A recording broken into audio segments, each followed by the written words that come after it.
Hey guys, how's it going? Welcome to my video. All right, if you guys are in this situation, I'm gonna give you guys a quick, easy fix.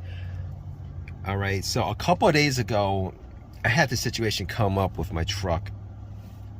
I had no issues with the truck for the longest time. Probably changed out the battery like 7 months ago. Aside from that, the truck was pretty perfect. And I pretty much used it the whole entire day, no issues, not even a hint of an issue. And then I took it to a Wendy's, got a Wendy's large fries and chili, which is what I normally get. It was good. All right, spent about 20 minutes there, ate it, came back out, tried to start my truck, and it would not start up. It would crank,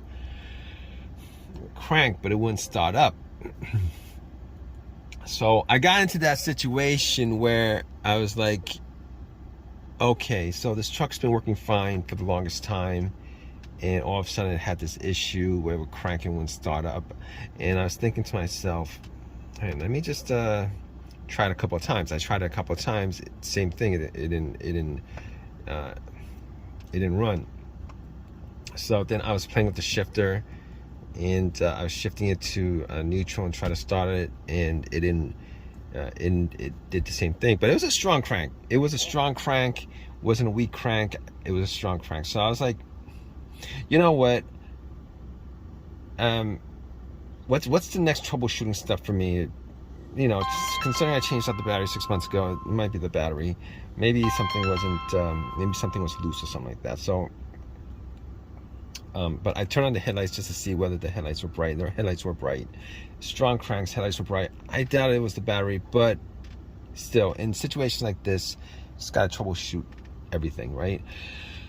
So I went to where the battery was, and I tried to make sure that the terminals were good. Made sure that there wasn't any kind of corrosion on the terminals, made sure they were tight, made sure that the negative line was connected to the frame, and everything was good. Everything was good. Normally, if it was the battery in this situation, the battery, you would get a soft crank, you know, and each time you crank it, it would be really weak until it wouldn't, you know, maybe a crank like once or twice, and then you won't get any crank out of that. Then normally you would know that was the battery. But I had to just troubleshoot it just to make sure it was in the battery. It's just something that I do. You know, weirder things have happened, etc., etc. So I was thinking to myself, okay, I'm like 99% sure it's not the battery, probably like 100% sure it's not the battery that's the problem. All right, I'm gonna check that off my list. And then I'm thinking to myself, what could be the problem if it's not the battery? And a lot of things just pretty much went through my head, and I was looking at the mass airflow sensor. I was trying to, you know, play with the plug, make sure that it's not loose.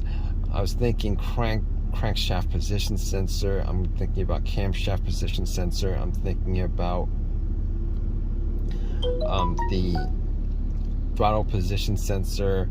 You know, a lot of things were going through my head when I was troubleshooting this, and I was thinking to myself, it could be any of those things. It could be a whole lot of those things, actually. I could go down the list of a whole lot of things that it could be. And then it occurred to me, like, oh, you know what? Did I get a check engine light on the dash? I haven't had a check engine light. Haven't had any issues with the check engine light, any kind of lights on my dash for the longest time. Like last time I had a light on a check engine light, I think it was for an O2 sensor that I changed out maybe like a year and a half ago. And I was thinking that I didn't have a check engine light. I'm like 99% sure there wasn't a check engine light on the dash. Like 99% sure, like maybe 100% sure that I didn't have a check engine light on the dash. You know, prior to this happening, the whole entire day I was driving, I'm pretty sure I looked at the dash every once in a while. There was no check engine light. So at that point, I was thinking to myself, every single one of those sensors, the camshaft, the crankshaft, the throttle position sensor, the mass airflow sensor, you know, any other sensor that you think might cause this issue, would have a sensor, and if those sensors went bad and this issue came about as a result of it, you would have the situation where the check engine light came on, or check engine light would be blinking.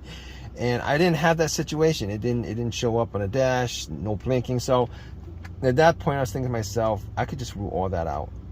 I could just rule all that out. You guys in this situation, you guys have all these thoughts coming into your head about what could be causing this issue, and then you're going deep into this sensor could be causing it, that sensor could be causing it, and then you just start to realize that if you think a little bit more, the check engine light would have been illuminated or blinking if that situation happened, and it didn't. Now, I didn't have an OBD2 scanner on me, so I couldn't plug it in and, you know, do a whole entire scan, etc., etc., and make sure it's 100% that's the case. I mean, weirder things that could happen, but normally in these situations, they get, you know, the situation is like not that bad of a situation. It gets progressively worse, and then you get a check engine light, and then you can still drive a little bit, and then out of nowhere you get this situation come up. So, but that's not the case here because there's no check engine light on the dash. So I was at that point, I was thinking to myself, like the whole troubleshooting stuff goes, you know, you gotta troubleshoot, you know, you need to troubleshoot like everything. But in this situation where you don't have tools to troubleshoot it to like 100% of verification, you know, you're gonna have to use your brain, you know, eliminate stuff, deductive reasoning, eliminate stuff. So I eliminate all those things. Then I was thinking to myself, so a couple of things could cause it. You know, it's either an electrical or a fuel issue. A lot of times it's more of a fuel issue than anything than electrical. And I was thinking to myself, all right, let me see if it's the fuel pump. Now, I didn't have starter fluid. Normally, if I had starter fluid, I would spray it. Even if it was just me, normally you would have a person spraying it into air intake and then another person starting it. But if it's just me, I would be able to still spray it into the air intake and then run to the car and then try to start it. But you know what? There was an AutoZone around the area, and I wasn't able to get starter fluid from either AutoZone or Walmart or anything, or any place like that. So I was thinking to myself, okay, so I can't test that out.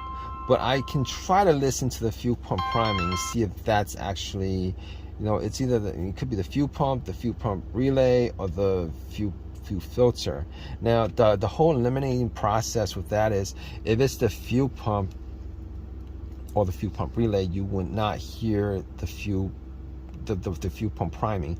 So I went back into the car. I went back into my truck, and I was like, all right, let me see if I can hear the fuel pump priming, because if I can hear the fuel pump priming, then it's probably not the fuel pump, and it's probably not the fuel pump relay. So I went back into my truck, and then I tried to turn it to the on position a couple of times, right? The on position is the position before the crank position. All right, it's that position where all the lights in your dash are on. It's just one position before the crank where your car would normally start. So I got back and into my car, and it was really hot out. I mean, it was really hot out. So I tried rolling all my windows up just so I could actually try to hear the fuel pump, and and then I turned to on position. Dead silence. All right, everything's turned off. Dead silence. And then I turn on position, I turn off, turn on to on position, turn off, and then I try to listen to see whether I could hear like a buzzing sound, like a motorized buzzing sound. And funny enough, I was able to hear every time I try to turn on. I could hear like a little bit of a buzzing sound. Normally in this situation, if you're in this situation, what you want to do is you want to have somebody stand next to. Either next to, you know, where you would put the gas in, the gas cap area, take the gas cap off, and then listen to see whether there's any kind of buzzing sound. But you know what? I was able to make out a little bit of a buzzing sound. Maybe it may have been in my imagination, but I did like 3 or 4 times. I was able to make out a little bit of a buzzing sound. At that point, I was thinking, well, that's probably the fuel pump. All right, if that's the fuel pump, I can eliminate the fuel pump relay, and I could eliminate the fuel pump itself. Now, if it's a fuel filter that's clogged and it caused the situation, normally in this situation, what happens is try to turn it on, and if it's a fuel filter that's clogged, it'll be clogged just enough. All right, there'll be some gas getting through, and you'll be able to start it for a little bit. It'll start for like a second or two, and then it'll just die out. That's not what's happening. So I can eliminate the fuel filter at that point, because it wasn't running at all. It wouldn't start. It would just crank up.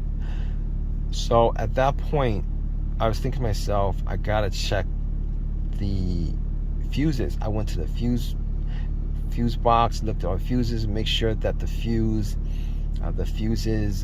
were all good by sight. Made sure that there was nothing burnt on top, and then it didn't smell like any kind of burnt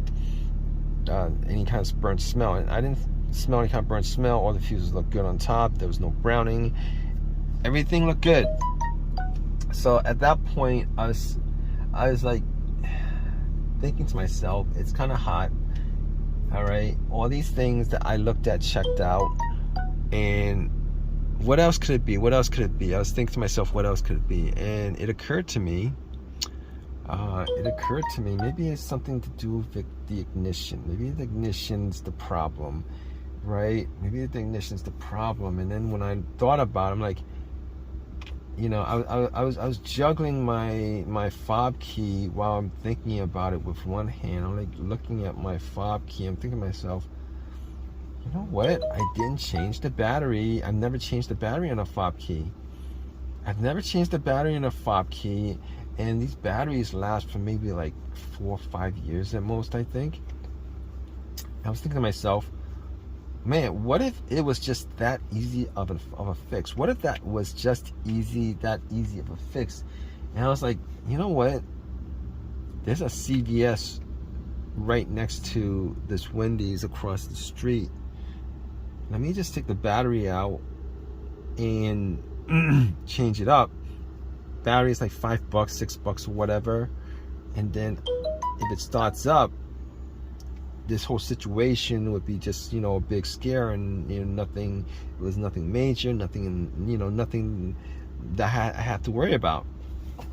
So I walked to CVS, got the battery off the remote, popped the new battery in, walked back to my car, to my truck.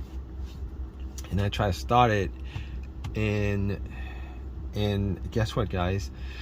So just to make this long story short, because you guys will probably need to get back to fixing your own issue with this, and I hope that you guys have you know, as much of an easy fix as I did with this issue, because it could have blown up into just being really expensive as far as getting a tow truck, and then time consuming as far as either having me check it out, or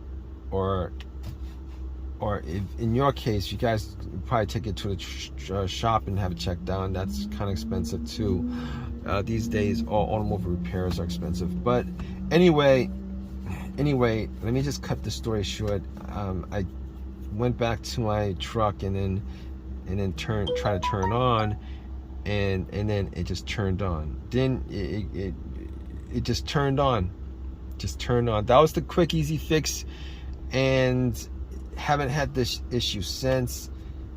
There was no check engine light on the dash when it turned on. Haven't had a check engine light, nothing like that.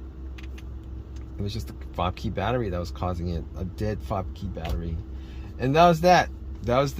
So if you guys are in this situation and you guys went through the whole scenario as I did as far as troubleshooting, and you guys find out that it's none of those things, definitely just hop on over to a CVS or a Walgreens or Walmart or Target or any of those places that sell like one of these flat batteries. Swap it out and see if that changes anything, because there's a good chance, if you guys haven't had issues with your vehicle in a while, no check engine light, and you guys have a crank no start situation, you know, chances are you probably get a really good, simple, quick fix off of just changing the battery on the fob key. Anyway, if you guys have any of your own personal opinions about this or any of your own personal experiences, definitely leave a comment in the comment section. Please subscribe. Please give me a thumbs up. All that good stuff, right, guys? Take care.